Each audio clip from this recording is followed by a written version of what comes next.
Well, you had a family vacation already. Are you now asking, what do I do now with these kids this summer? Summer break is slipping away, but there's still plenty of time to squeeze in adventures before school begins. Here with some bright ideas of fun things to do with the kiddos in St. Pete this summer is Britt from Sunshine City with the kids. So welcome to the show. It's so great to have you here. Hi, thank you, Janelle, for having me. I'm excited to be here. Yeah, so I want to talk a little bit about your Instagram page and what you offer, because I know there are so many families out there with little kids wondering, what do I do with these kids all day? That's where you come in. Exactly. That's why we created Sunshine City with Kids. So it's, at the very basic level, it's a resource for local families and visitors, caregivers and families and parents in the area, people visiting the area, of things to do and see with their kids. And so we've also jumped off the pages of Instagram. I write for I Love the Berg, different guides of family-friendly things to do, work with Visit St. Pete Clearwater, promoting just all the wonderful things for families and kids in the area. Yeah, so you have some great ideas, and you're tons of resources. You're going to share some with us today. So if you're looking for something to do with the kids today, maybe you can take them to the St. Pete Pier. That's your first one. Right. So St. Pete Pier is a fantastic place to spend the entire day. There's so much to do. We usually get there, hop on the free trolley. The kids love to ride it. If you need a break from the heat, you can jump into the Tampa Bay Watch Discovery Center. They have a touch tank. They have interactive exhibits. You can go to the splash pad. There's multiple playgrounds. There's so much to do there. We bring food, but if you don't bring food, there's multiple restaurants, places to get ice cream. There's a beach.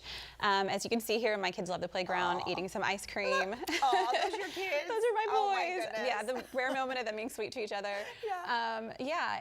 And there's lots of shade, so that's a big thing here. You know, you want to go somewhere where you're not going to burn up all day. Here they are at the Tampa Bay Watch Discovery Center doing the touch tank.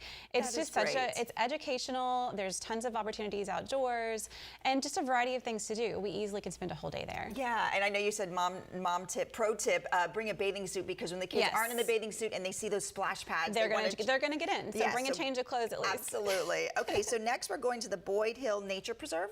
Yes, so that's in South St. Pete. Another area that offers education, outdoor opportunities to play. As you can see, like walking into the education center, there are exhibits. There's live animals. There's animal exhibits you can explore. There's also a bird sanctuary. There's different areas to play and climb and trails to explore, boardwalks, tons of real Florida nature, which is a great place to just disconnect and really be with your kids. They also have a fantastic playground that is considered a nature playground. So it's all made of wood, it's shady, they have a tree house, slides, an obstacle course. It's just a great place to spend the morning with your kids. Yeah, that's such a great find. And the morning is probably best because it does get hot out there in the evenings. Okay, next, the Discovery Garden at the Florida Botanical Gardens. Yeah, so the Majid Discovery Garden is new as of like 2 years ago. It kind of is flying under the radar, but it is a magical place. So there's everything. So here you can see there's a musical area where you can walk through and make music. That's so cool. Outdoors, there's stuff to climb on, little bridges. It's such a place that brings out imagination in kids. We love to bring our kids there and let them just like build forts and climb on things. They offer classes. They have the water pump station. You can pump water and water the local plants.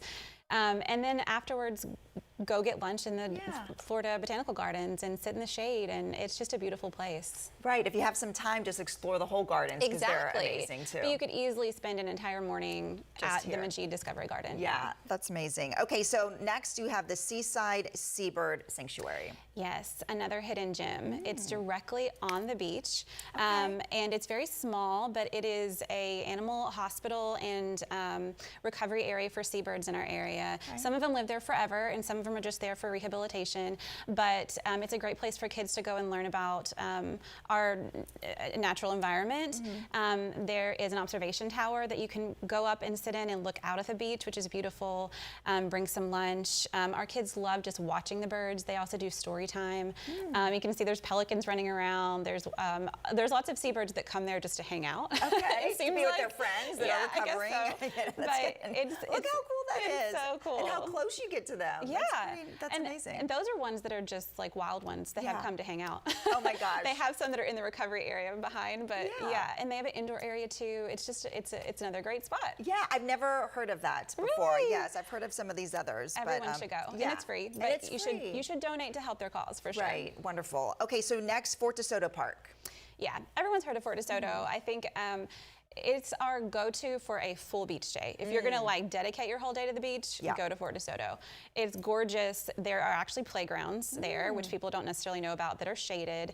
What I love is North Beach has these really shallow tide pools, so it's great for little kids because if there's not these deep waters, they can collect shells, play in the sand. You don't have to worry as much. Tons of wildlife. You can spot dolphins and birds and crabs, and then you can explore also the fort itself, which is a great way to learn about history. Our kids love to climb around there. They love to go fishing in the area. You can bring your bikes and scooters and go on the trails. It's just really a place you can spend the entire day from morning to evening and have a great time. Oh, and kayaking. Here we are kayaking. Wow, you can do it all there. Yeah. Well, you can rent kayaks there too, so it's great. Wonderful. And I think it's great because when you go out for the day like that, when you come back home, everyone's exhausted. Yes, and everybody sleeps. And air conditioned. Yes. So, well, thank you so much for sharing those ideas with us. Those were great ones. Really appreciate it. So you can get more ideas for Tampa Bay Adventures by heading to Instagram and giving Britt a follow at her handle that you can see right there on your screen.